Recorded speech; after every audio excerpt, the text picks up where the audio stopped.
Hello दोस्तों, मैं विकास कुमार आप सभी को आपके अपने YouTube channel study with Vishu sir में स्वागत करता हूं। जैसा कि आप सब देख रहे होंगे कि हमारे इस यूट्यूब चैनल के माध्यम से लगातार 9th एंड 10th के मैथ संस्कृत प्रोवाइड किए जा रहे हैं और शेष जो सब्जेक्ट है जैसे साइंस, सोशल साइंस, जल्द ही वो भी इस चैनल के माध्यम से आप लोगों को मिलेगा। तो अभी फ़िलहाल हम लोग लगातार मैथ्स पढ़ रहे हैं, तो मैथ्स में 9th एंड 10th क्लास का पढ़ रहे हैं। 10th क्लास का जो मैथ है त्रिभुज, त्रिकोणमिति ख़त्म हो चुका है और वृत्त रनिंग में है। और 9th क्लास का एक टॉपिक रेखा और कोण ख़त्म हो चुका है और नेक्स्ट टॉपिक है त्रिभुज, जो आज हम लोग पढ़ेंगे। पढ़ने से पहले मैं आप लोगों को बता दूं कि अगर हमारी क्लास में कहीं डाउट रह जाता है तो अब आप लोगों को व्हाट्सएप नंबर पता होगा। अगर नहीं पता है तो वीडियो में आप देखेंगे तो डिस्प्ले पर शो कर रहा होगा। अगर भी डिस्प्ले पर शो नहीं करता है तो जाइए वीडियो के डिस्क्रिप्शंस में व्हाट्सएप नंबर मिलेगा, अपना डाउट ज़रूर व्हाट्सएप कीजिए। तो चलिए आज का क्लास आगे बढ़ाते हैं। आज की क्लास में हम पढ़ेंगे 9th क्लास का ये त्रिभुज है। त्रिभुज देखिए, हम लोग 10th क्लास में भी त्रिभुज पढ़ना है। त्रिभुज में ऐसे 10th क्लास का यूट्यूब पर वीडियो अवेलेबल है, आप चाहे तो देख भी सकते हैं। लेकिन 10th क्लास में के त्रिभुज में और 9th क्लास के त्रिभुज में क्या अंतर है देखिए। तो 10th क्लास में त्रिभुज के समरूप पढ़ना है और यहाँ त्रिभुज के सर्वांगसम पढ़ना है। तो यही अंतर है देखिए। 10th क्लास में 9th का सर्वांगसम से रिलेटेड पढ़ना है और 9th क्लास में सर्वांगसम से रिलेटेड और 10th क्लास में समरूप से रिलेटेड। तो चलिए ये 9th क्लास का है, शुरू करते हैं। 9th क्लास ये त्रिभुज अच्छा टॉपिक है, ज्योमेट्री का एक छोटा टॉपिक है। पहले मैं बता दूं कि त्रिभुज होता क्या है, तब आगे बढ़ेंगे। त्रिभुज तीन भुजाओं से बंद आकृति को कहते हैं। क्या कहते हैं? त्रिभुज तीन भुजाओं से बंद आकृति को क्या बोलते हैं? त्रिभुज। जैसे तीन गो भुजा ले लीजिए, एक भुजा ये हुई, एक भुजा ये हुई, एक भुजा ये हुई। देखिए तीन भुजाओं से बंद आकृति को, ये नहीं कि तीन भुजा ऐसे ले लीजिए अब बोलिए कि त्रिभुज है, वैसा नहीं है। त्रिभुज तीन तो भुजा लेना है, साथ में देखिए बंद आकृति बोले हैं, तो इस आकृति को भुजाओं से बंद कर देना है। आगे पीछे बढ़ाकर जैसे आप बंद करना चाहे बंद कर देना है। इसी तीनों भुजाओं से बंद करने से जो आकृति होगी इसको क्या बोलेंगे? त्रिभुज बोलेंगे। एक बार और देखिए, तीन भुजा लीजिए, तीन भुजाओं को आगे पीछे करके बढ़ा घटाकर बंद कर दीजिए, वही बंद करने से जो आकृति प्राप्त होगी वो क्या होगी? त्रिभुज होगी। त्रिभुज में क्या क्या होते हैं आप लोग पढ़ चुके होंगे, एक बार रिवाइज करवा देते हैं। त्रिभुज में तीन शीर्ष होते हैं। शीर्ष क्या होते हैं तो मैं आप लोगों को बता दूं कि जब दो भुजा जिस बिंदु पर, जब दो रेखा, दो भुजा, दो किरण जो बोलिए जिस बिंदु पर मिलती है ना, तो वहाँ एक शीर्ष बनता है। तो देखिए जो दोनों भुजा है, दोनों रेखा इस बिंदु पर मिली है, एक यहाँ शीर्ष बना है, फिर ये दोनों यहाँ मिली है तो एक यहाँ शीर्ष बना है, ये दोनों यहाँ मिली है तो एक यहाँ शीर्ष बना है। त्रिभुज में तीन शीर्ष के अलावा तीन शीर्ष से ज़्यादा शीर्ष नहीं होते हैं, न तीन शीर्ष से कम शीर्ष होते हैं। त्रिभुज के पास कितने शीर्ष होते हैं? देखिए यहाँ लिख देते हैं, शीर्ष कितने होते हैं? तीन होते हैं। अब बोलेंगे कोण कितने होते हैं, तो मैं आप लोगों को बता दूं, पहले कोण का परिभाषा हम लिखवा चुके हैं, पीछे के वीडियो में देखिएगा। अगर नहीं पता है तो फिर एक बार रिवाइज करवा देता हूँ कि कोण क्या होता है। जहाँ जहाँ दो किरणें, दो रेखाएं, दो भुजाएं प्रतिच्छेद करेगी, मिलेगी, वहाँ वहाँ कोण बनेगा। देखिए एक बार बता देते हैं, कोण कहाँ कहाँ बनता है। जहाँ जहाँ दो भुजाएं, दो किरणें, दो रेखाएं, दो रेखाखंड जो मिलिए, जहाँ जहाँ मिलेगी, जहाँ जहाँ प्रतिच्छेद करेगी, तो उस बिंदु पर, जहाँ प्रतिच्छेद करेगी उस प्रतिच्छेदी बिंदु पर कोण बनेगा। देखिए ये भुजा यहाँ प्रतिच्छेद कर रही है, यहाँ एक कोण बना है। ये भुजा यहाँ प्रतिच्छेद कर रही है, ये यहाँ बना है। ये भुजा यहाँ प्रतिच्छेद मतलब मिल रही है। आप बोलिएगा प्रतिच्छेद कैसे कर रही है, तो इस भुजा को आगे बढ़ाइए, इसको आगे बढ़ा दिए, फिर इस भुजा को आगे बढ़ाइए, इस बढ़ा देते, यही इसी बिंदु पर ना प्रतिच्छेद कर रही है। देखिए कितने कोण हुए, 1 2 3, यानी त्रिभुज के पास अपने कितने कोण होते हैं? तीन होते हैं। कितने होते हैं? तीन होते हैं। अब कुछ 9th क्लास में ही कुछ एक दो क्लास के पहले या एक दो क्लास के पहले पढ़ाए हैं आप लोगों को कि त्रिभुज के जो तीन कोण होते हैं, तीनों कोणों का योग कितना होता है। इसका योग होता है कितना?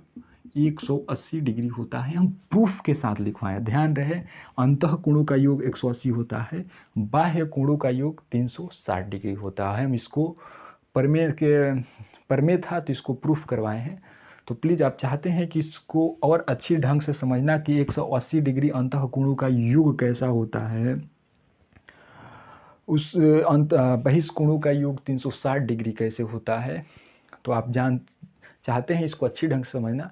तो मैं देखिएगा ना, वीडियो के डिस्क्रिप्शंस में जाइएगा तो इस 9th क्लास का ही एक प्लेलिस्ट मिलेगा, 9th क्लास ज्योमेट्री प्लेलिस्ट दिखा होगा, वहाँ क्लिक कीजिएगा। जितने सारे ज्योमेट्री के 9th क्लास के वीडियो अवेलेबल हैं सारे उस प्लेलिस्ट में मिल जाएंगे। तो जाइए वहाँ देखिएगा, बारी बारी से सभी वीडियो देखिएगा, अच्छी तरह से समझ में आएगा। तो त्रिभुज आप लोग समझ गए होंगे कि त्रिभुज 3 भुजाओं से बंद आकृति को क्या बोलते हैं, त्रिभुज बोलते हैं। त्रिभुज के पास 3 शीर्ष 3 कोण होते हैं और 3 भुजाएं होती है। 3 भुजाएं यहाँ लिख दी हैं तो इससे भी समझ लीजिएगा। और त्रिभुज के जो तीनों अंतः कोण का योग होता है, अंतः कोणों का योग कितना होता है 180 डिग्री, बाह्य कोणों का योग 360 डिग्री होता है। चलिए त्रिभुज के बाद हम लोग इस चैप्टर में त्रिभुज तो पढ़ना है, लेकिन त्रिभुज के साथ साथ त्रिभुज के सर्वांगसम से रिलेटेड पढ़ना है। सर्वांगसम आप नया नाम सुन रहे होंगे, हो सकता है पीछे क्लास में सुने होंगे, बढ़िया है। वैसे पीछे क्लास में थोड़ी चर्चाएं की गई है, 8th क्लास में 7th क्लास में भी चर्चाएं की गई है। अगर आप नहीं सुने हैं तो कोई बात नहीं, आज अच्छी ढंग से आज समझेंगे। यहाँ पर त्रिभुज तो हम लोग समझ लिए। त्रिभुज के बाद क्या पढ़ेंगे, सर्वांगसम। सर्वांगसम का पहले देखते हैं कि इसका मतलब क्या होता है, परिभाषा क्या होता है, पहले समझते हैं। सर्वांगसम क्या होता है, देखिए 2 ज्यामितीय आकृतियां सर्वांगसम कहलाती है यदि उनका आकार और माप क्या हो, समान हो। क्या हो, 2 ज्यामितीय आकृतियां सर्वांगसम कहलाती है यदि उनका आकार और माप समान हो। एग्जाम्पल के साथ हम समझेंगे। पहले एक और देखिए, क्या एक और इसका समझने का परिभाषा है, देखिए आपको कैसे समझ पाते हैं। देखिए क्या बोल रहा है कि 2 ज्यामितीय आकृतियां सर्वांगसम कहलाएगी या कहलाती है यदि एक आकृति को बिना झुकाए या बिना मरोड़े दूसरी आकृति पर इस प्रकार रखा जाए कि यह दूसरी आकृति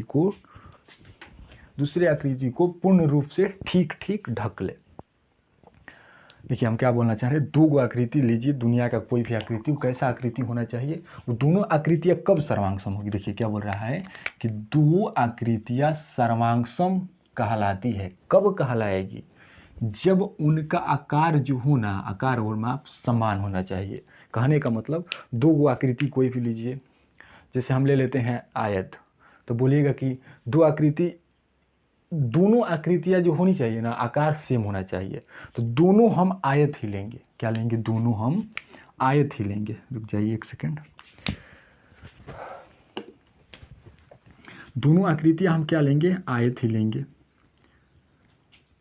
दोनों देखिए, केवल आयत से काम नहीं चलेगा, दोनों आकृतियां ठीक है, आकार क्या होगी, आकार मतलब समान होगी, तो आकार कौन है, आयताकार है, तो आयत समान। साथ साथ माप भी समान लेना है। माप आयत के अपना एक माप होता है ना, जैसे हम इसका भुजा लंबाई 4 ले लेते हैं, चौड़ाई 2 ले लेते हैं, तो एक और आयत लेंगे जिसका लंबाई 4 हो और चौड़ाई क्या हो, 2 हो। अन्यथा अगर ये नहीं कि दोनों आकार सेम लीजिए, आकार वही आयताकार, त्रिभुजाकार, समचतुर्भुजाकार, समांतर चतुर्भुजाकार, मतलब आयत आकार वही होता है। आकार मतलब आयताकार है कि त्रिभुजाकार है कि कौन सा आकार है। आकार तो दोनों देख रहे हैं कि आयत है, ये भी आयत है, ये भी आयत है।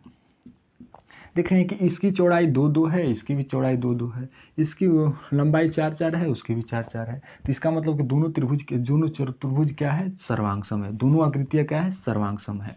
ये नहीं कि 2 गो ये लीजिए, 2 गो आयत लीजिए, ये क्या कीजिए, इसका लंबाई 3, इसका चौड़ाई 2, 3, 2, इसका 4 कर दीजिए, 2 कर दीजिए, 4, 2। तो देखिए यहाँ पर दोनों क्या है, दोनों आयत है, दोनों आयत है, यानी कि आकार क्या है, आकार सेम है, आकार सेम है, लेकिन यहाँ देख रहे हैं कि माप सेम नहीं है। माप कैसे सेम नहीं है? यहाँ लंबाई 3 है, यहाँ लंबाई 4 है, यहाँ चौड़ाई 2 है, यहाँ चौड़ाई 2 है। तो चौड़ाई तो फिलहाल ठीक है, चौड़ाई चलेगा, ठीक है, लेकिन लंबाई यहाँ 3 है, वहाँ 4 है। तो हमें यहाँ परिभाषा से क्या समझ में आ रहा है कि इनका आकार समान होने के साथ साथ माप भी समान होनी चाहिए। क्या होनी चाहिए? माप भी समान होनी चाहिए। अब भी नहीं समझे हैं तो एक छोटा सा प्रयोग द्वारा समझा रहा हूँ, समझने का कोशिश कीजिएगा।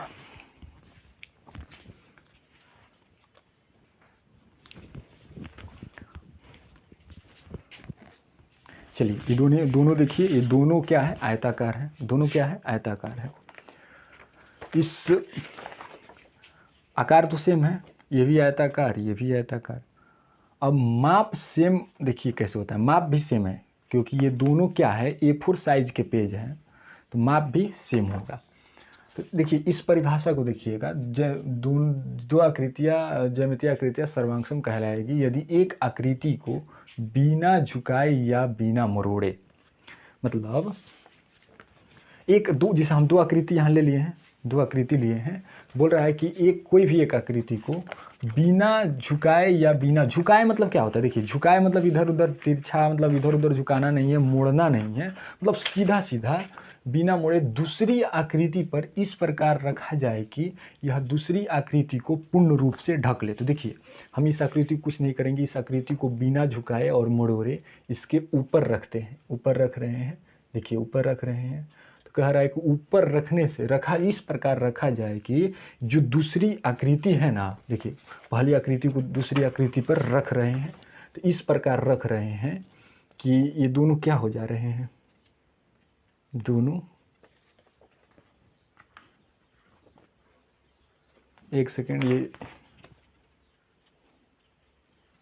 ये पेज ही थोड़ा छोटा बड़ा लग रहा है, दूसरा ले लेते हैं।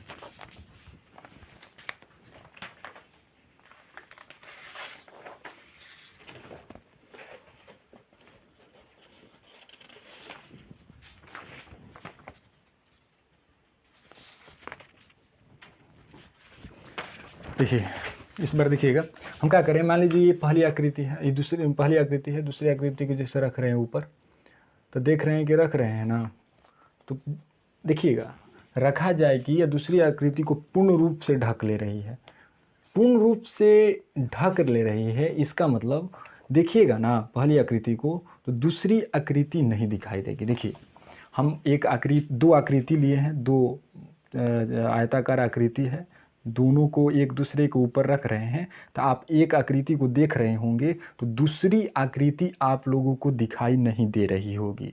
अगर आप इस आकृति को देखते हैं तो ये वाली आकृति में दिखाई नहीं दे रही होगी। कहने का मतलब आप इस ग्रीन पेज को देख रहे होंगे तो ये वाला, इसको आप जो बोलिए रेड बोलिए, रेड पेज नहीं दिखाई दे रहा होगा। अगर रेड पेज को देखेंगे तो इस ग्रीन पेज नहीं दिखाई देगा। इसका मतलब कि एक आकृति दूसरी आकृति को पूर्ण रूप से ठीक ठीक ऐसा ढक ले रही है कि समझे में नहीं आएगा कि इसमें दो आकृति है। तो देखिए दोनों आकृति क्या करें, एक दूसरे को पूर्ण रूप से ठीक ठीक ढक ले रही है। इसका मतलब कि ये दोनों क्या होंगे, ये दोनों आपस में सर्वांगसम होंगे।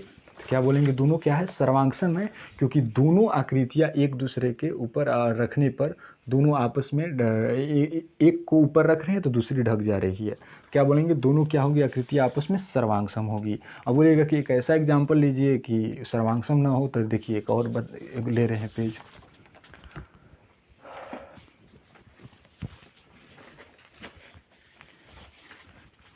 चलिए इसी पेज को मोड़ देते हैं, चलिए हल्का मोड़ देते हैं।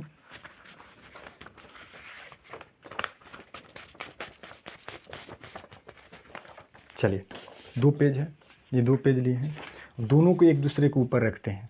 अगर एक दूसरे को ऊपर रख रहे हैं तो जो ऊपर वाला आकृति है क्या नीचे वाले आकृति को ढक रहा है? तो बोलिएगा कि दम नहीं ढक रहा है। देखिए खाली है।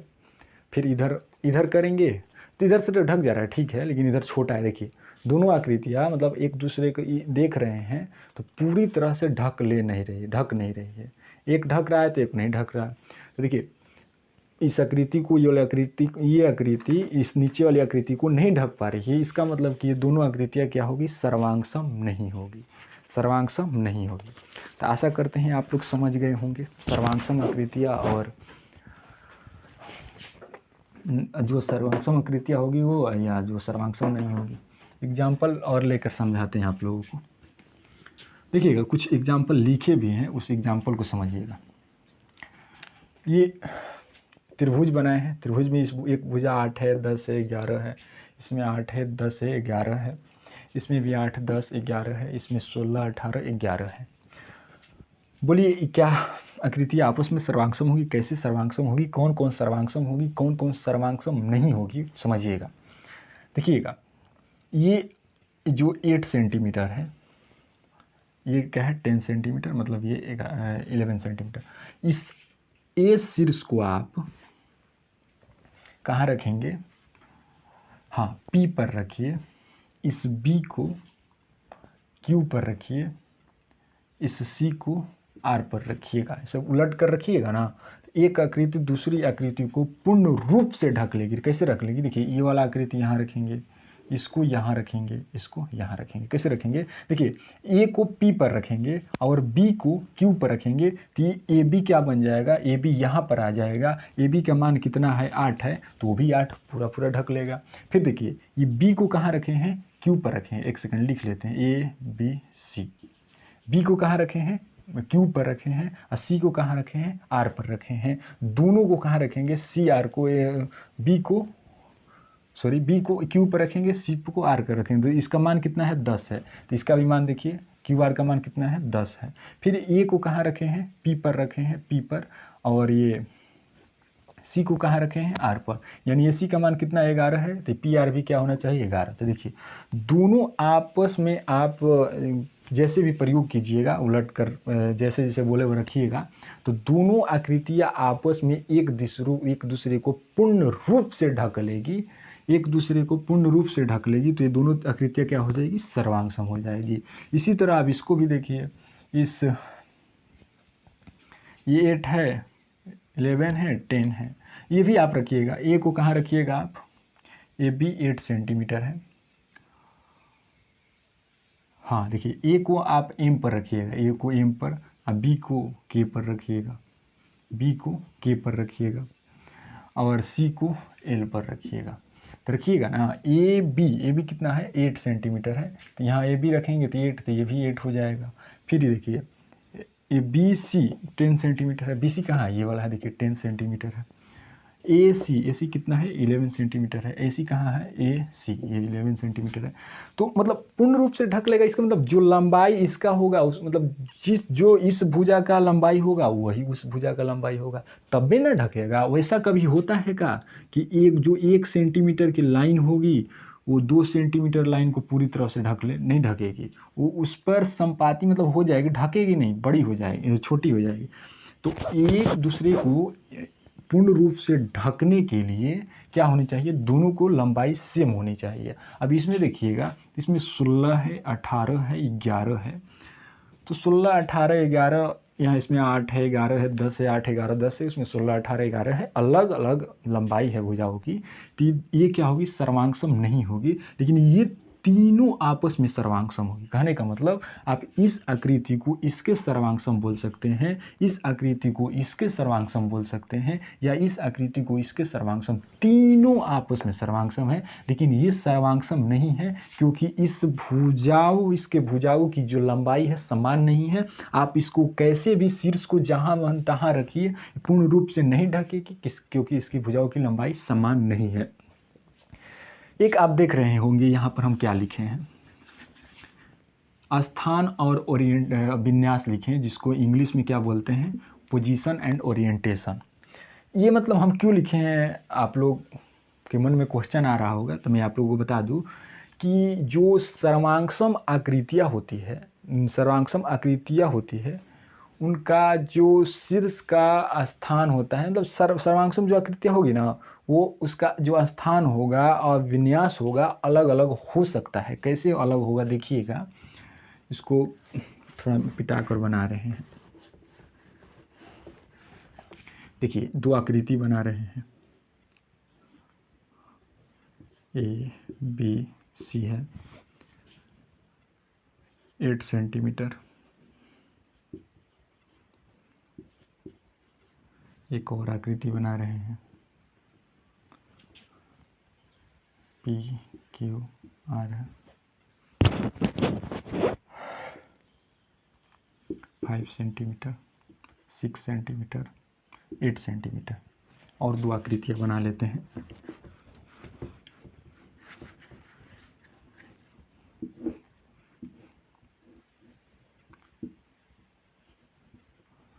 ABC PQR, सॉरी,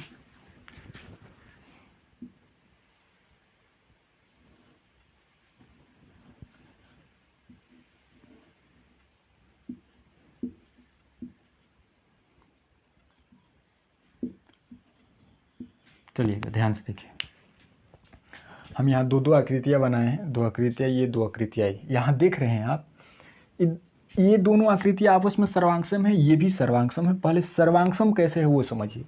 ये 8 है, ये 8 है, ये 5 है, ये 5 है, ये 6, मतलब इस त्रिभुज की तीनों भुजाएं उस त्रिभुज की तीनों भुजाएं के बराबर है। यानी आप इसको कैसे भी AB को PQ पर रखिए, BC को PR पर रखिए, AC को QR पर रखिए, दोनों क्या होंगे आपस में पूर्ण रूप से ढक लेंगे। इसका मतलब कि दोनों आपस में क्या है, सर्वांगसम है। ये भी ऐसे ही है, 5 4 2 है, 5 4 2 है, ये भी आपस में सर्वांगसम हो जाएगी, क्योंकि दोनों को रखिएगा तो एक दूसरे को पूर्ण रूप से ढक लेंगे। देखिएगा एक बात कुछ इसमें अलग हो रही है। क्या हो रही है, ये जो 8 था ना, 8 का जो पोजीशन था, स्थान था, ये ऊपर था तो यहाँ नीचे आ गया है। यहाँ 5 जो इधर राइट साइड में था तो यहाँ लेफ्ट साइड में आ गया है। यहाँ 6 सेंटीमीटर जो नीचे था वो राइट साइड में ऊपर चला गया है। तो इसका मतलब भुजाओं का स्थान चेंज हो रहा है। ये 8 लेफ्ट साइड में ऊपर था तो इधर नीचे आ गया है। ये नीचे था तो ये ऊपर चला गया है। ये राइट साइड में था तो इस बार लेफ्ट साइड में आ गया। मतलब जो भुजाओं का स्थान है, पोजीशन है, भुजाओं की जो लंबाई है वो बदल जा रहा है, तब भी ये दोनों क्या हो रहे हैं, सर्वांगसम हो रहे हैं। इसलिए मतलब फिर ये देखिए, ये भी 5 4 2 है, सर्वांगसम है। देखिए इसका ओरिएंटेशन अलग है, देखिएगा ना, ओरिएंटेशन और पोजीशन में अलग हो जा रहा है। ओरिएंटेशन मतलब देखिए, इस सीधा हम इसे बनाए थे, इस बार इसको थोड़ा टेढ़ा कर दिए हैं। मतलब उस आकृति का ओरिएंटेशन मतलब उस थोड़ा उसको बदलाव कर दिए हैं, घुमा दिए हैं। अब विन्यास उसको हिंदी में बोलेंगे। स्थान तो देख रहे हैं आप यहाँ कैसे चेंज हो जा रहा है। स्थान चेंज होने से जरूरी नहीं है कि वो आकृतियाँ सर्वांगसम नहीं होगी। सर्वांगसम आकृतियाँ स्थान पर कभी निर्भर नहीं रहती है। स्थान बदले या यहाँ भी देख रहे हैं कि ओरिएंटेशन बदल रहा है, उस आकृति को थोड़ा उसका दिशा चेंज करके घुमा दे रहे हैं, तब भी ये दोनों आकृतियाँ सर्वांगसम हो रही है। और इस दोनों आकृतियों को पोजीशन, भुजाओं का पोजीशन बदल रहे हैं, तब भी ये दोनों सर्वांगसम हो रही है। यानी कि जो सर्वांगसम आकृतियाँ होती है कभी स्थान और अविन्यास पर निर्भर नहीं रहती है। ये बदलेंगे, स्थान को बदलिए या अविन्यास वही ओरिएंटेशन को बदलिए, ये दोनों आकृतियाँ अगर सर्वांगसम है तो स्थान और अविन्यास चेंज करने से वो आकृतियाँ कभी भी सर्वांगसम होगी। ऐसा नहीं हो कि स्थान बदलिए तो सर्वांगसम नहीं होगी, कुछ नहीं, सर्वांगसम होगी। मतलब स्थान और विन्यास पर ये जो सर्वांगसम आकृतियाँ हैं निर्भर नहीं रहती है। और कुछ एग्जाम्पल से समझते हैं, इसको थोड़ा मिटा देते हैं पहले। चलिएगा हम देखते हैं, अभी तक त्रिभुजी ज़्यादा एग्जाम्पल ले रहे थे, अब कुछ रेखाखंड लेते हैं। मान लेते हैं एक रेखाखंड, ये 5 सेंटीमीटर का है। रेखाखंड कब सर्वांगसम होते हैं देखिएगा। इस रेखा का क्या नाम है, AB है। एक और रेखा लेते हैं PQ, इसका भी कितना है, 5 सेंटीमीटर है। कितना है, 5 सेंटीमीटर। तो बता दूं आप लोगों को, दो रेखाएं सर्वांगसम कब होती है। दो रेखाओं को सर्वांगसम होने के लिए उसकी लंबाई समान हो, इतना ही काफ़ी है। अगर दो रेखा दिया हो, रेखाखंड दिया हो, दोनों रेखाखंड की लंबाई समान है, यानी कि वो दोनों रेखाएं क्या होगी, आपस में सर्वांगसम होगी। तो बताइए इसका भी लंबाई 5 सेंटीमीटर है, इसका भी लंबाई 5 सेंटीमीटर है, ये दोनों आपस में क्या होगी, सर्वांग सम होगी। क्या होगी, सर्वांग सम होगी। यानी कि यहाँ देख रहे हैं A B equal to P Q, इसलिए क्या हो जाएगा, ए बी सर्वांग सम पी क्यू। समझ में आ रहा है। एक बात आप लोगों को भी सर्वांगसम समझा दिए हैं, लेकिन सर्वांगसम को संकेत से कैसे लिखते हैं। देखिए ए बी और पी क्यू क्या है, सर्वांगसम है, तो आप ऐसे भी लिख सकते हैं कि ए बी सर्वांगसम पी क्यू। लेकिन सर्वांगसम का एक संकेत होता है, क्या होता है मैं आप लोगों को बता दूं। संकेत क्या होता है पहले ये समझिए।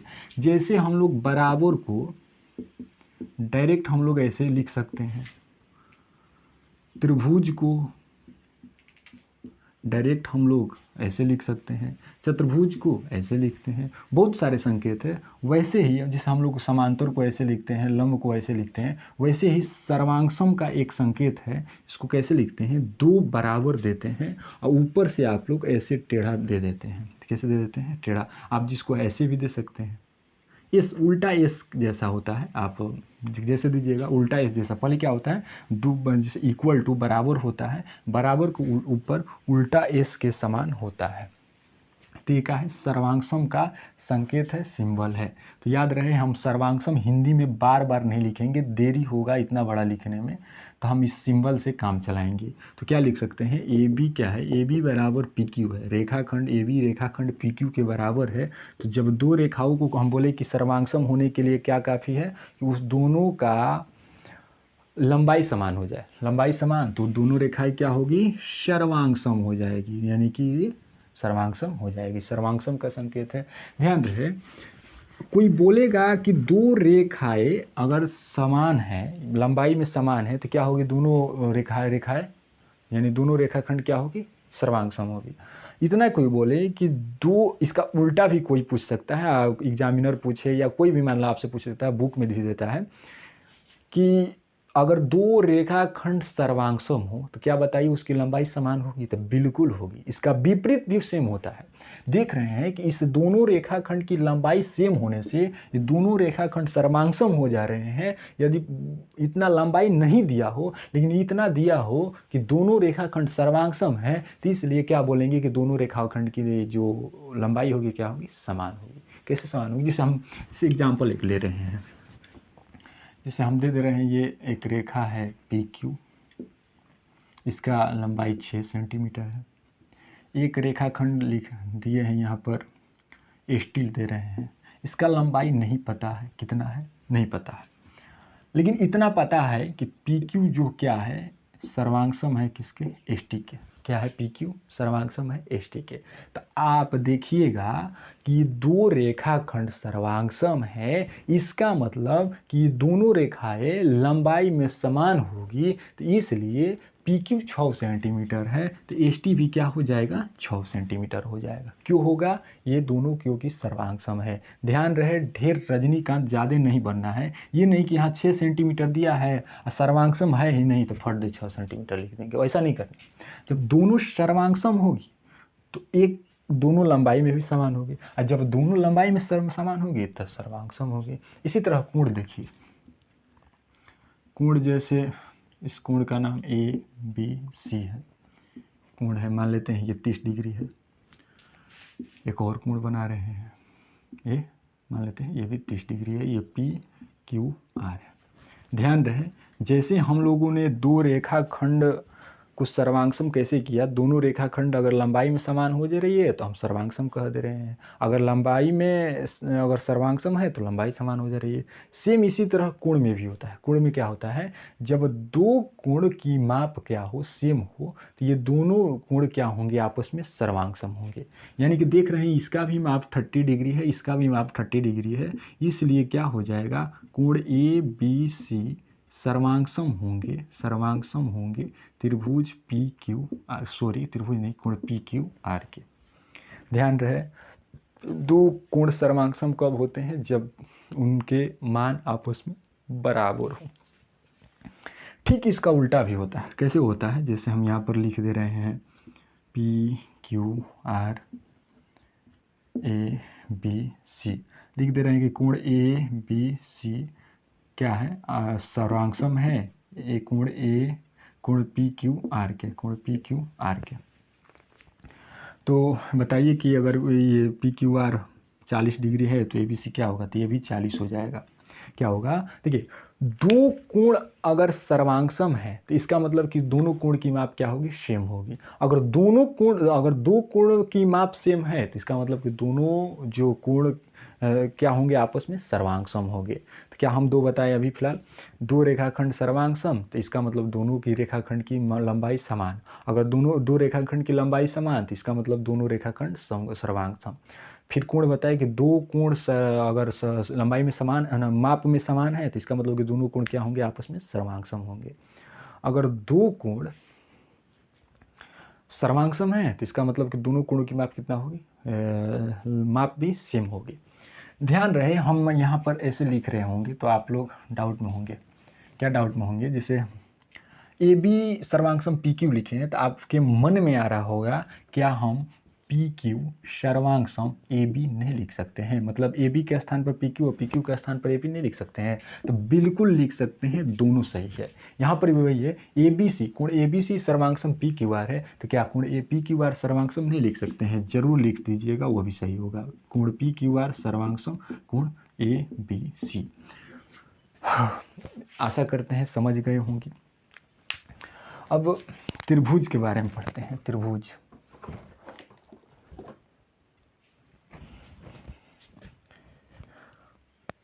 त्रिभुज की सर्वांगसमता के बारे में पढ़ते हैं कि त्रिभुज सर्वांगसम, दो त्रिभुज सर्वांगसम कब होते हैं। देख रहे हैं कि दो रेखाखंड सर्वांगसम होते हैं जब उनकी जो लंबाई हो समान हो। दो कोण सर्वांगसम होते हैं जब इनकी जो कोण के माप हो आपस में समान हो। तो अब त्रिभुज के बारे में देख रहे हैं कि त्रिभुज सर्वांगसम कब होंगे। देखिए हम लोग शुरू में हम क्या बोले, आप लोग के एक बात बोले थे कि जैसे पढ़ा शुरू में सर्वांगसम का परिभाषा बताए, तो बोले कि दो आकृतियाँ सर्वांगसम होती है जब दोनों आकृतियों को एक दूसरे के ऊपर अध्यारोपित करे तो एक दूसरे को आपस में ढक लेती है। तो अब बोलिएगा कि अब इतना ही काफ़ी है, आगे पढ़ाने का क्या मतलब है, क्या करेंगे, दो लाइन लेंगे, दोनों लाइन को रखेंगे, अगर समान है तो ढक लेगी, अगर दोनों लंबाई समान है। ऐसे ही कोण लेंगे, अगर ढक ले तो सर्वांगसम है। इतना पता ही है तो अब ज़्यादा पढ़ने की क्या जरूरत है। देखिए जैसे जैसे हम आगे बढ़ेंगे दो आकृतियों को एक दूसरे के ऊपर रखकर सर्वांगसम चेक करना कठिन होते जाएगा। तो कुछ थ्योरम है तो उसी को पहले समझते हैं। उसको क्या जैसे कैसे समझेंगे, देखिए जैसे कि अच्छा पहले देखते हैं कि त्रिभुज में होता क्या क्या है। रेखाखंड में देखें कि रेखाखंड की अपनी एक लंबाई होती है, कोण में देखें कि कोण में एक उसका अपना मान होता है। रेखाखंड में देखते हैं त्रिभुज में देखते हैं कि क्या क्या होता है। तो त्रिभुज में हम शुरू में परिभाषा में बताए कि त्रिभुज में तीन भुजा होती है। क्या होती है, तीन भुजा होती है। और क्या होते हैं, तीन कोण होते हैं, तीन शीर्ष होते हैं, ये भी बताएं। देखिए एक और त्रिभुज बना लेते हैं, पी क्यू आर। बोलेंगे बताइए ये दोनों त्रिभुज सर्वांगसम है कि नहीं। वो आप बोलिएगा कि हम क्या करेंगे, एक दूसरे के ऊपर रखेंगे, चेक करेंगे, अगर पूर्ण रूप से ढक लेता है तो सर्वांगसम होगी, नहीं तो नहीं होगी। तो इतना आप कुछ नहीं करना है। पहले देखिए सर्वांगसम पहले चेक करने से पहले इसके अंग के बारे में पढ़ लेते हैं, इसके पार्ट क्या क्या होते हैं। तो पार्ट क्या होते हैं, तीन कोण होते हैं और तीन भुजाएं होती हैं, यानी सब 6 पार्ट होते हैं, तीन कोण और तीन भुजाएं। एक त्रिभुज के कितने कोण होते हैं, 3 कोण होते हैं, और भुजा कितनी होती है, 3 होती है। देखिए दो त्रिभुज दिया हो ना, सर्वांगसम से पहले हम एक संगतता की जांच करेंगे। संगत कोण और भुजा के बारे में समझने का प्रयास करेंगे। संगत कोण और भुजा क्या होती है, दो त्रिभुज में संगत कोण और संगत भुजाएं क्या होती है वो पहले देखेंगे। देखिए संगत कोण संगत भुजा समझने का अच्छा सा प्रयास कीजिएगा, ये बहुत इम्पोर्टेंट है, बहुत इम्पोर्टेंट थोड़ा नहीं है। तो संगत कोण देखिए क्या होते हैं, पहले संगत कोण समझते हैं। संगत कोण, त्रिभुज के संगत कोण। जो देखेंगे कि दो त्रिभुज में संगत कोण कौन होंगे, तो देखेंगे दोनों त्रिभुज में बराबर भुजा कौन कौन है। मान लेते हैं ये क्या होगी, दे देते हैं 5 6 7 6 5 7। देखिएगा ध्यान से, हम अगर संगत कोण पहचानना होगा तो देखेंगे कि दोनों त्रिभुज में कौन कौन भुजा बराबर है। तो जो जो भुजा बराबर होगी उसके संगत कोण क्या होंगे, उसके सम्मुख कोण क्या होंगे, संगत कोण होंगे। देखिए हम मान लेते हैं ए बी है, पी क्यू है, क्या है, बराबर है। इसमें आकृति में क्या है, ए बी बराबर पी क्यू है। ए बी बराबर क्या है, पी क्यू है। एक सेकेंड,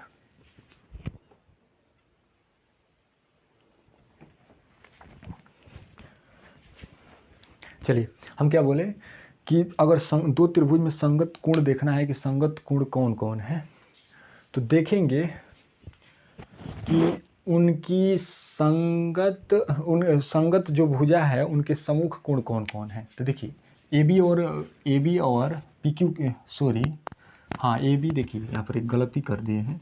ए बी किसके बराबर है, क्यू आर के, ए बी पी आर के बराबर है, सॉरी ए बी किसके बराबर है, पी आर के बराबर है। तो देखेंगे कि ए बी के सामने कौन कोण है, ए बी के सामने कौन कोण है, सी है, तो क्या लिखेंगे, कोण सी। पी आर के सामने कौन कोण है, पी आर के सामने कौन कोण है, क्यू है, क्या लिखेंगे, कोण क्यू। तो ये दोनों आपस में क्या होंगे, कोण सी के संगत क्या होंगे, कोण सी के संगत कोण क्यू होंगे, कोण क्यू, क्योंकि ए बी के सामने सी है, पी आर के सामने क्यू है। बराबर भुजा पता हो और उसके संगत कोण, तो दो त्रिभुज के बराबर भुजा पता हो और उनके संगत कोण बताना हो, तो जो जो बराबर भुजा के सम्मुख कोण होंगे वही क्या होंगे, संगत कोण होंगे, क्या होंगे, संगत कोण होंगे। देखिए ए बी और पी आर, ए बी और पी आर बराबर थी, तो इसलिए ए बी के सम्मुख क्या है, ए बी के सम्मुख कोण सी है और पी आर के सम्मुख क्या है, कोण क्यू है। दोनों आपस में क्या होगा, संगत होगा। फिर देखिए क्या दिया है, बी सी बराबर पी क्यू दिया है, बी सी बराबर पी क्यू दिया है। तो इसके जो दोनों भुजा बराबर है तो क्या करेंगे, इसके सामने वाले कोण देखेंगे। तो बी सी के सामने कौन कोण है, तो बी सी के सामने कोण ए है और क्या है, पी क्यू है। पी क्यू के सामने कौन कोण है, देख रहे हैं, कोण आर है। यानी कि कोण ए और कोण आर क्या है आपस में, कोण ए के आर संगत है, क्या है, आर संगत है। इसी प्रकार देखेंगे और क्या दिया है, ये ए सी और क्यू आर, ए सी और क्यू आर बराबर है। ए सी के संगत सम्मुख कोण कौन है, कोण बी है और क्यू आर के सम्मुख क्या है, कोण पी है। यानी कि हम क्या बोलना चाह रहे हैं कि दो त्रिभुज के संगत कोण कौन होंगे, तो संगत कोण कौन होंगे, जो बराबर भुजा है उसके सम्मुख कोण ही संगत कोण होंगे। बराबर भुजा के सम्मुख कोण ही क्या होंगे, आपस में संगत कोण होंगे। देखिए बराबर भुजा के सम्मुख जो कोण है ये कोण ही आपस में क्या होंगे, संगत होंगे, क्या होंगे, कोण ही आपस में संगत होंगे। इसी प्रकार इसको मिटा देते हैं।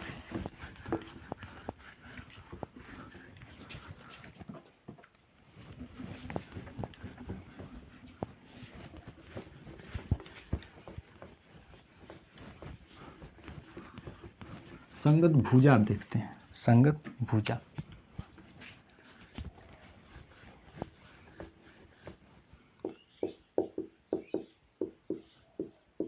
एक सेकंड देख लेते हैं वीडियो आ रहा है कि नहीं फ्रेश। चलिए वीडियो बढ़िया है। संगत भुजा, संगत भुजा कैसे पहचानते हैं, देखिएगा ये संगत कोण और संगत भुजा, इस आगे जो भी हम ज्योमेट्री का क्वेश्चंस थ्योरम पढ़ेंगे ये बहुत ही ज़रूरी है, बहुत इंपॉर्टेंट है, आप इसको ध्यान से समझिएगा। A B C P Q R, ये 30 है, ये 60 है, ये 70 80 80 70 30। देखिए त्रिभुज है, त्रिभुज के 3 कोण दे दिए हैं, 2 त्रिभुज बनाए हैं, 3 कोण दिए हैं, 30 70 80, 30 70 80 उसमें भी है। हम बोल रहे हैं कि बताइए कि संगत भुजा कौन है। तो संगत भुजा, ठीक जैसे हम लोग संगत कोण देख रहे थे कि जो जो भुजा बराबर थी उस भुजा के जो सम्मुख कोण थे आपस में क्या थे, संगत कोण थे। तो इस बार हमें संगत भुजा बताना है। तो देखेंगे कि कौन कौन कोण बराबर है, कौन कौन कोण बराबर है, और जो जो कोण बराबर होगा उसके सामने की जो भुजा होगी आपस में क्या होगी, संगत होगी। कैसे देखिए, कोण ए के बराबर कौन है, कोण ए के बराबर देख रहे हैं कि कोण ए का मान 30, तो कोण आर का भी मान क्या है, 30 है। यानी कोण ए के बराबर क्या है, कोण आर है। तो बोलिएगा कोण ए के बराबर आर है, तो कोण ए के जो सम्मुख भुजा होगी, कोण आर के जो सम्मुख भुजा होगी, वो दोनों आपस में क्या होगी, संगत होगी। तो कोण ए के सम्मुख भुजा कौन है सर, तो देखिए क्या है, BC है। तो क्या बोलेंगे, BC। कोण आर के संगत कौन है भुजा, कोण आर के सम्मुख कौन भुजा है, तो QP है। तो क्या बोलेंगे, QP। तो इसका मतलब कि BC के संगत क्या होगी, BC के संगत QP, BC के QP संगत, यानी BC के संगत QP। वो इसका मतलब कि BC के संगत क्या है, QP है, या QP के संगत क्या है, BC है। आप इसको उल्टा भी बोल सकते हैं। देखिए अब ये देखते हैं, कोण B के बराबर क्या है, कोण B के बराबर, कोण B का मान 70 है तो P हो जाएगा। यानी कोण B के बराबर क्या है, कोण P है। यानी कि दो कोण बराबर होते हैं, उनकी जो संगत भुजा होती है आपस में क्या हो, जो बराबर भुजा के जो सम्मुख भुजा होती है, बराबर कोण के जो सम्मुख भुजा होती है आपस में क्या होती है, संगत होती है।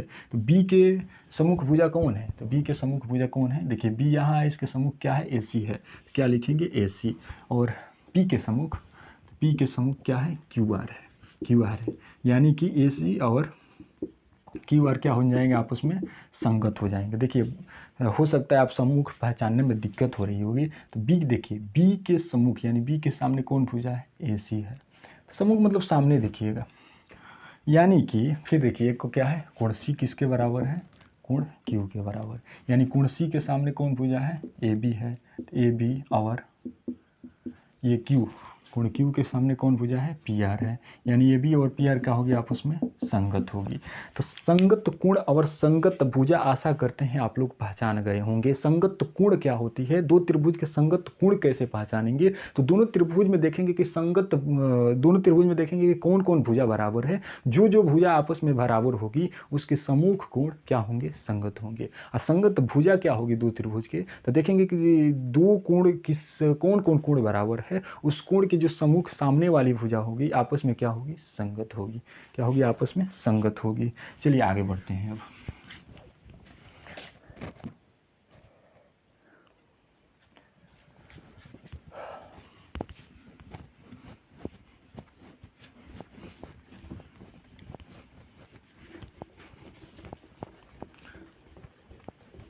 देखिए दो त्रिभुज सर्वांगसम से कैसे संकेत से लिखते हैं। मान लेते हैं दो त्रिभुज पहले बनाते हैं, ये ABC है, ये PQR है। इसकी ना भुजा की माप पता है, ना कोण की माप पता है, लेकिन इतना पता है कि ABC क्या है। आपको ABC त्रिभुज ABC सर्वांगसम है त्रिभुज PQR के। ये भी बहुत इंपॉर्टेंट है, समझिएगा। ये पता नहीं है कि इसकी भुजा की लंबाई कितनी है, इसकी कोण की माप कितनी है, लेकिन इतना पता है कि ABC क्या है, आपस में PQR के सर्वांगसम है। देखिए अगर ऐसा हम लोगों को कहीं दिया है ना, ABC त्रिभुज ABC सर्वांगसम त्रिभुज PQR, तो देखिएगा जब दो त्रिभुज सर्वांगसम होते हैं ना, तो उनकी जो संगत भुजाएं होती है, जो संगत कोण होते हैं आपस में बराबर होते हैं। फिर देखिए दो त्रिभुज सर्वांगसम होने का मतलब कि दोनों त्रिभुज की जो संगत भुजा है, जो संगत कोण है, सभी आपस में बराबर हैं। फिर देखिए दो त्रिभुज की सर्वांगसम अगर आकृति दो त्रिभुज सर्वांगसम है, तो इसका मतलब कि जो दोनों त्रिभुज के संगत कोण, संगत भुजा आपस में बराबर होगी। तो आप बोलिएगा कि ठीक है, ये दोनों त्रिभुज सर्वांगसम दे दिया है, तो बताइए कि कौन कौन किसके संगत होगा, कौन कोण किसके संगत होगा, कौन भुजा किसके संगत होगा। तो देखिएगा यहाँ पर ये ABC क्या है, ABC त्रिभुज के शीर्ष का नाम है। ABC क्या है, शीर्ष का नाम है। तो बोलेंगे कि कौन कोण किसके बराबर होगा। तो देखिए कोण A है, कोण B है, कोण C है, बराबर किसके होंगे। तो देखेंगे कि कोण A कोण किस स्थान पर शीर्ष का नाम है, तो प्रथम स्थान पर आया है। तो आगे वाले त्रिभुज में भी देखेंगे कि प्रथम स्थान पर कौन सा लेटर है, यानी कौन सा शीर्ष है, तो पी है। तो ए के बराबर क्या हो जाएगा, पी हो जाएगा। बराबर बोलिए या ए के संगत बोलिए, ये बराबर भी होंगे। संगत दो सर्वांगसम आकृति के जो संगत कोण और संगत भुजा होते हैं आपस में बराबर भी होते हैं, तो बराबर लिखिएगा। अब बोलेंगे कोण बी के कौन सा स्थान है, कोण बी सेकंड स्थान पर है, तो इसका सेकंड स्थान पर क्या है, कोण क्यू है। क्या है, कोण क्यू है। अब थर्ड स्थान पर सी है, तो थर्ड स्थान पर क्या है, आर है, कोण आर है। ऐसे ही देखिए क्या लिख सकते हैं, ए बी। अब बोलिएगा भुजा कैसे संगत पहचानेंगे, जो संगत भुजा कैसे होगी, तो देखेंगे कि ए बी, तो ए बी कौन सा लेटर लिए हैं, ए फर्स्ट एंड सेकंड लिए हैं, तो इसमें भी फर्स्ट एंड सेकंड क्या लेंगे, पी क्यू लेंगे। फिर अगर बी सी लेते हैं तो बी सी क्या लिए हैं, सेकंड एंड थर्ड, तो इसमें भी सेकंड एंड थर्ड लेंगे। फिर फर्स्ट एंड सेकंड ए सी लेते हैं, तो फर्स्ट एंड थर्ड है, तो इसमें भी फर्स्ट एंड थर्ड शीर्ष लेंगे, यानी पी आर लेंगे। तो ये दोनों त्रिभुज सर्वांगसम हैं, तो इसका मतलब कि जो संगत कोण होंगे, संगत भुजा होगी, आपस में क्या होगी, बराबर होगी। संगत कोण संगत भुजा कैसे पहचानते हैं, तो स्थान देखेंगे कि स्थान कौन सा है। प्रथम स्थान उस प्रथम स्थान इस त्रिभुज का प्रथम शीर्ष उस प्रथम शीर्ष के बराबर होगा। देखिए स्थान देखेंगे, ए प्रथम स्थान पर है, पी प्रथम स्थान पर है, यानी कोण बराबर होंगे। इसी प्रकार ये हुए हैं। ऐसे ही ये भी जो भुजा है प्रथम एंड सेकंड स्थान है, तो वही फर्स्ट एंड सेकंड स्थान, तो इसमें भी फर्स्ट एंड सेकंड स्थान वही है। तो इस प्रकार हम संगत देखेंगे। आशा करते हैं आप समझ गए होंगे। देखिए अगर देखिए आप लोगों के मन में एक और क्वेश्चन आया होगा कि सर यहाँ ए बी सी सर्वांगसम पी क्यू आर लिखे हैं, तो क्या हम इसी को हम लोग ऐसे भी लिख सकते हैं, ए बी सी सर्वांगसम त्रिभुज क्यू पी आर। तो बिल्कुल ऐसा मत लिखिएगा, ऐसा लिखना एकदम गलत होगा, 100% गलत होगा। गलती आप कहाँ किए, देखिए ए बी सी सर्वांगसम ये दिया था त्रिभुज पी क्यू आर, आप तो क्यू पी आर कर दिए, तो ऐसे नहीं, गलती हो जाएगा। देखिए फिर एक बार बता रहे हैं, अगर वो दिया है ए बी सी सर्वांगसम पी क्यू आर, आप लिख देते हैं ए बी सी सर्वांगसम क्यू पी आर, तो आप 100% गलत दिए हैं। कैसे गलत दिए हैं, इसका मतलब आप क्यू पी आर लिखने का मतलब हो जाएगा कि ए के संगत क्यू है, यानी ए बराबर क्यू है, यहाँ पर ए बराबर क्या है, पी है। फिर ऐसे ही बी के संगत पी हो जाएगा, यानी बी बराबर क्या हो जाएगा, पी हो जाएगा। बी बराबर क्या हो जाएगा, पी हो जाएगा। यहाँ पर कोण बी किसके बराबर है, कोण क्यू के बराबर है। तो ध्यान रहे ऐसे न लिखिएगा, यानी ऐसे भी आप नहीं लिख सकते हैं, ए बी सी सर्वांगसम त्रिभुज आर क्यू पी। मतलब आप जैसे दिया है, जैसे मतलब वो दिया है ना, वैसे ही हम लिखेंगे। अगर उल्टा लिखते हैं तो गलत हो जाएगा। देखिए A B C P Q R के सर्वांगसम था, तो A B C Q P R नहीं लिखेंगे, पी क्यू आर नहीं लिखेंगे, सॉरी पी क्यू आर लिखेंगे, आर क्यू पी नहीं लिखेंगे। ऐसे ही अगर और भी कोई बनता है, जैसे आर पी क्यू नहीं लिखेंगे, आर क्यू पी नहीं लिखेंगे, क्यू पी आर नहीं लिखेंगे, क्यू आर पी नहीं लिखेंगे, जो दिया है संगत लिखेंगे। जिसे एक और इसका उल्टा बता देते हैं आप लोगों को, इसका उल्टा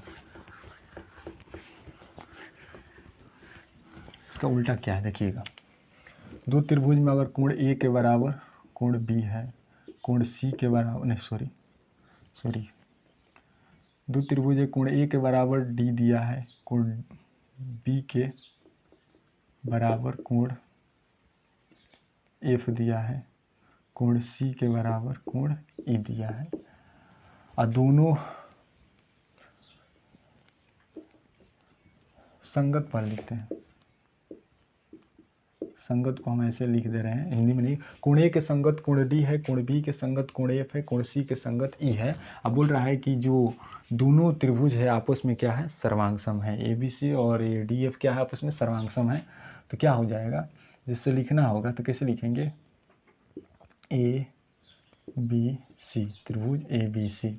तो अब देखेंगे पहले, अब यहाँ पर बोलिएगा कि यहाँ तब क्या लिखेंगे, तो आप डायरेक्ट डी ई एफ मत लिख दीजिएगा, गलत हो जाएगा। पहले देखेंगे ए लिए हैं, तो ए के संगत है कौन है, तो ए के संगत क्या है, डी है, तो डी लिखेंगे। अब सेकंड स्थान पर बी लिए हैं, तो बी की संगत देखेंगे क्या है, एफ है, तो यहाँ एफ लिखेंगे। फिर से थर्ड स्थान पर सी लिए हैं, तो सी की संगत क्या है, ई है, ऐसे लिखेंगे। देखिए फिर से बता दे रहे हैं, जो संगत जैसे जिस क्रम में आप संगत शीर्ष लिए हैं उसी क्रम में उस देखेंगे कि वो जिस क्रम में शीर्ष लिए हैं उसी क्रम में अगर आगे लिखना हो संगत भुजा संगत कोण, तो उसी क्रम में लेंगे जो पीछे लिए हैं। जैसे ए बी सी ले लिए हैं, तो ए के संगत देख रहे हैं डी है, तो पहले डी लिखे हैं। फिर बी आया तो बी के संगत एफ है, तो एफ लिखे हैं। आप अगर यहाँ पर डी ई एफ लिख देते हैं तो गलत हो जाएगा, क्योंकि डी तो ठीक है लेकिन बी के संगत क्या आ रहा है, एफ आ रहा है। आप बी के संगत यहाँ पर ई दे दिए हैं, तो इसका मतलब ये गलत हो जाएगा। समझ में आया? तो चलिए आज ज़्यादा कुछ नहीं, इतना ही। इस वीडियो को देखिएगा और अच्छा लगे तो अपने दोस्तों में साझा कीजिएगा, कमेंट भी कीजिएगा, लाइक कीजिएगा। कमेंट में आप अगर कमेंट करते हैं कि अच्छा लगा वीडियो, नाइस वीडियो, आप जो भी कमी भी है तो आप कमियां भी कुछ कमेंट में कर सकते हैं। ऐसे अच्छा लगता है, जो कमियां है कमियां सुधारने का मौका मिलेगा। अगर आप कुछ अच्छा देखे होंगे और कमेंट में अच्छा लिखते हैं तो और साहस मिलता है वीडियो बनाने का। तो प्लीज़ इतना ही। अब जब नेक्स्ट क्लास में मिलेंगे ना, तो नेक्स्ट क्लास में क्या पढ़ेंगे, देखिए दो त्रिभुज सर्वांगसम होने की जो कसौटियाँ है, कम से कम उसमें क्या गुण होंगे, दोनों में सर्वांगसम होंगे, यही नेक्स्ट क्लास में पढ़ेंगे। और नेक्स्ट क्लास में थ्योरम भी कुछ प्रूफ करवाएंगे। चलिए मिलते हैं नेक्स्ट क्लास में। फिर जाते जाते बोलेंगे अगर कहीं डाउट रह जाता है तो प्लीज़ मेरे व्हाट्सएप नंबर पर अपना डाउट ज़रूर शेयर कीजिए। अगर डाउट नहीं है तो दोस्तों में साझा ज़रूर कीजिए। चलिए मिलते हैं नेक्स्ट क्लास में। Thank you.